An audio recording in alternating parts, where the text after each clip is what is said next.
Eu sempre adorei comédia, de todos os tipos, mas gosto ainda mais de comédias que consigam abordar assuntos sérios sem perder o tom leve e divertido, porque acredito que não haja melhor forma de aprender, senão de forma lúdica. Então, se assim como eu, você passou tardes inteiras com sua televisão de tubo, sintonizada no canal da Rede Record, então você conhece um programa de comédia que retrata a adolescência de um rapaz negro e sua família nos subúrbios de Brooklyn, em Nova York, durante a década de 80. E se você prestou atenção ao título desse vídeo, sabe que estou falando de Todo Mundo Odeia o Chris e por que, particularmente, eu acho ele um seriado tão genial. A primeira temporada começa com a família de Chris se mudando para um bairro de nome Bedford-Stuyvesant, ou como é citada na série, Bed-Stuy. Bed-Stuy? Só doido vai! Um bairro negro no distrito de Brooklyn, Nova York. E antes de continuarmos, é preciso explicar uma coisa para não haver dúvidas. Nova York é a cidade mais populosa dos Estados Unidos e uma das maiores do mundo. Ela é a capital de um estado que também se chama Nova York, igual acontece com Rio de Janeiro e São Paulo aqui no Brasil. Então, para diferenciar a cidade, é chamada de New York City, cidade de Nova York em português. Ela se divide em 5 distritos: Brooklyn, Bronx, Manhattan, Queens e Staten Island. E esses distritos, por sua vez, se subdividem em bairros. Então, para resumir, Chris mora em Bed-Stuy, bairro do Brooklyn, distrito da cidade de Nova York, que é a capital do estado de Nova York. Logo que eles chegam, Rochelle matricula no colégio Corleone, que fica longe de sua casa, numa vizinhança branca, onde a educação era considerada melhor. O nome do colégio é uma referência ao filme Poderoso Chefão, onde Don Vito Corleone é um chefe de máfia. Nesse colégio, ele é alvo de preconceitos e bullying, principalmente por conta de sua cor de pele. Lá ele conhece Greg, que seria seu melhor amigo, Joe Caruso, o valentão que nunca perdia a chance de infernizar ele, e a senhorita Morello, uma professora que tenta ser toda certinha e politicamente correta, mas acaba reforçando estereótipos raciais. Ela também esconde uma tara em negros, como alguns episódios posteriores mostram. Para ajudar nas contas, Julius e Rochelle tentam alugar um quarto na casa onde moram, e depois de avaliar vários inquilinos, Julius acaba por alugar para o Sr. Tate, que acabou se mostrando uma pessoa sinistra e procurada por vários crimes. No final desse episódio, Julius usa um uniforme em que está escrito Overlook Hotel, uma referência ao local onde se passam os eventos de O Iluminado, livro de terror de 1977, de autoria de Stephen King, adaptado em filme e minissérie. Também é prequela de Doutor Sono. Talvez o Sr. Tate seja uma referência ao antagonista da história. Chris tem sua primeira desilusão amorosa quando, em meio a uma paixonite pela Keisha, a filha da Sheila, vizinha da casa ao lado, pega Drew beijando ela enquanto ele deveria estar estudando matemática. Keisha e Sheila não aparecem nas temporadas posteriores. Nessa temporada, aparecem várias coisas marcantes dos anos 80, entre elas Asteroids, um jogo de Atari lançado em 1979. Chris e Greg também jogam Atari quando Chris vai na casa dele, e Pac-Man também é citado. Não é novidade que o seriado é bastante reconhecido por seu humor contagiante e que faz com que várias pessoas vejam e revejam a série sem enjoar. Porém, o que talvez não fique tão óbvio para nós no Brasil é que a obra faz críticas específicas ao racismo nos Estados Unidos, que existia na década de 80 e perdura até os dias de hoje. Logo no primeiro episódio, são exibidos um dos muitos insultos que Chris receberia, com Caruso pisando em seu sapato e chamando-o de pichain.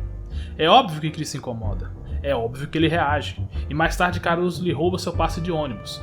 Isso termina numa briga que acontece na saída da escola, e nessa cena são mostradas de forma caricata fatos do dia a dia no que tange ao preconceito. Chris até acerta o primeiro soco em Caruso, mas depois é dominado e espancado por ele. Vários minutos se passam e o espancamento continua, ninguém faz nada. Um policial passa e vê o que está acontecendo e também não faz nada. Depois Chris consegue pegar seu passe de ônibus de volta, seu material, e sai correndo de Caruso e seus amigos que querem continuar a bater nele. Eles o perseguem até o ponto de ônibus. O motorista vê Chris correndo de um monte de gente e ouve ele gritando, pedindo para que o espere. Mas o motorista começa a apressar as pessoas entrando para poder deixá-lo para trás, como se não se importasse com o que poderia acontecer com ele caso ficasse para trás. Isso se confirma quando ele demonstra decepção quando Chris consegue entrar no ônibus e ainda diz: "Aposto que você não me pega amanhã." Mais tarde nesse mesmo dia, Julius passa no quarto de Chris durante a noite para dar uma olhada nos filhos, e vê que Chris está acordado.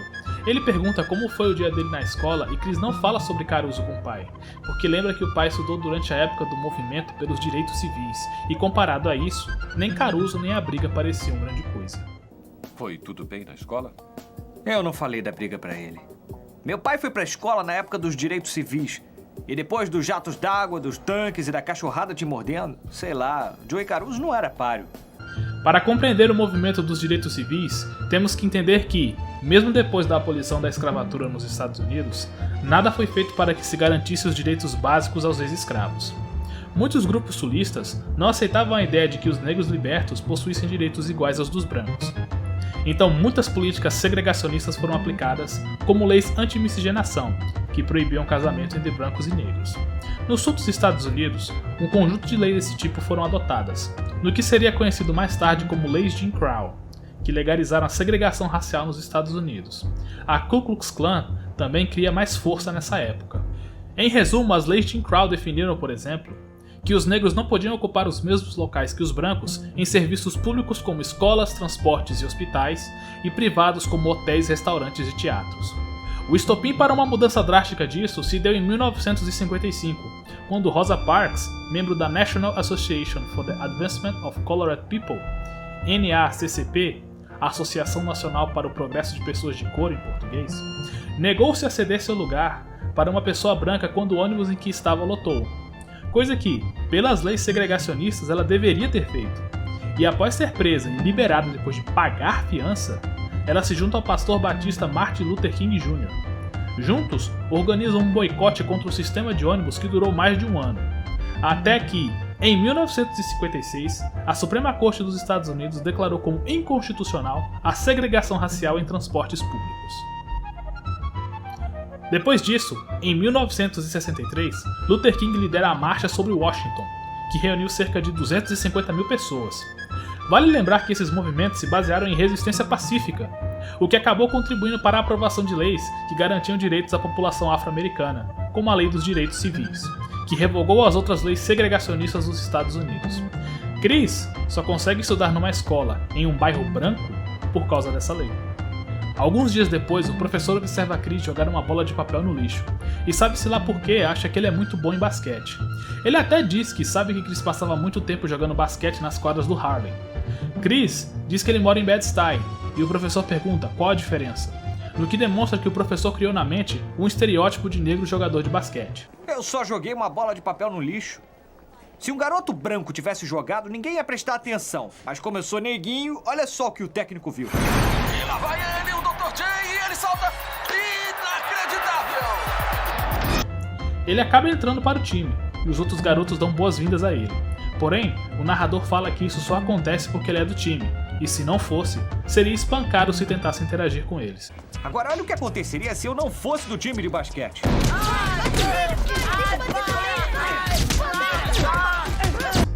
Talvez expressando que os colegas do time não o vissem como um colega, mas como uma ferramenta, porque Chris é negro como Michael Jordan, então não é possível que ele seja ruim no esporte, até porque todos sabem que toda pessoa negra é excelente em basquete. É óbvio. O dia do grande jogo chega, e todos veem que Chris é péssimo no esporte, e o professor pergunta indignado por que Chris disse que ele veio do Harlem e que era bom em basquete, coisas que Chris nunca disse. Você não me disse que veio do Harlem, garoto? Em uma cena inicial em outro episódio, Chris comenta sobre como as pessoas acham que Bed-Stuy é, e cenas de multidões recebendo jatos de água dos bombeiros se seguem. Quando se fala em Bed-Stuy, a galera pensa nisso.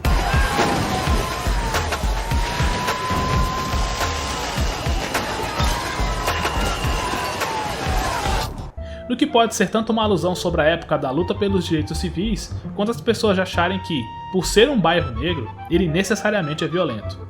Esse pensamento das pessoas se exemplifica quando, em outro episódio, um cidadão dá uma descrição de um assaltante para a polícia, e o policial só entende que ele é negro. Eu podia só ter 13 anos, mas já sabia como o preconceito funcionava. Olha o que a testemunha disse. Ele era um homem negro, de pele chocolate, cerca de 2 metros de altura, pesava mais de 100 quilos. Tinha olhos castanhos, estava usando um uniforme de escoteiro com boina amarela. Ele usava calças escuras e sapatos pretos, tamanho 44. E ele tinha um sinal no pulso esquerdo. Ah, e ele mancava muito também. Mas foi isso que o Canadura ouviu. Ele era negro, e negro, negro, negro, e negro, negro, muito negro mesmo. E usava negro, e mancava muito negro, e aqui também negro, e andava negro. Por hora eu fico por aqui. Porém, pretendo continuar fazendo vídeos sobre as outras temporadas. Se você gostou, se inscreva para não perder os próximos vídeos e me siga lá na plataforma roxa. Eu faço lives lá regularmente. Muito obrigado por ter assistido esse vídeo.